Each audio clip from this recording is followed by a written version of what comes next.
रामराम शेतकरी मित्रांनो, पाहुयात पुणे गुलटेकडी येथील आजचे म्हणजे दिनांक 18 एप्रिल 2025चे कांदा बाजार भाव. चला तर मित्रांनो जाणून घेऊयात पुणे गुलटेकडी येथे आज कांदा भावाची आवकेची परिस्थिती नेमकी कशी आहे.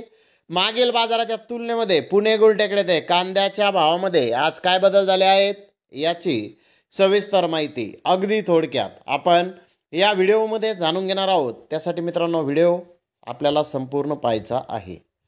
मित्रांनो पुणे गुलटेकडे आज 90 कांदा गाड्यांची आवक ही आलेली आहे. टॉप कांद्याचे काही लॉट 1600 रुपये क्विंटलपर्यंत आज पुणे गुलटेकडे ते विकले आहेत. त्या खालोखाल मोठे भारी माल 1300 रुपयापासून 1500 रुपये क्विंटलपर्यंत विकले आहेत. मीडियम माल 1200 ते 1300 रुपये क्विंटलपर्यंत विकला आहे. तर गोल्टा 1100 ते 1200 रुपये क्विंटलपर्यंत विकला आहे. गोल्टी 500 ते 600 रुपये क्विंटलपर्यंत आज पुणे गुलटेकडे ते विकलेली आहे. मित्रांनो पुणे गुलटेकडे ते मागील बाजाराच्या तुलनेमध्ये चांगल्या कांद्याच्या भावामध्ये किलो मागे 1 रुपयाची सुधारणा बाजारभावामध्ये आज झालेली आहे. तर धन्यवाद मित्रांनो, आपण माझा व्हिडिओ शेवटपर्यंत पाहिल्याबद्दल. व्हिडिओ आवडल्यास लाईक करा, शेअर करा.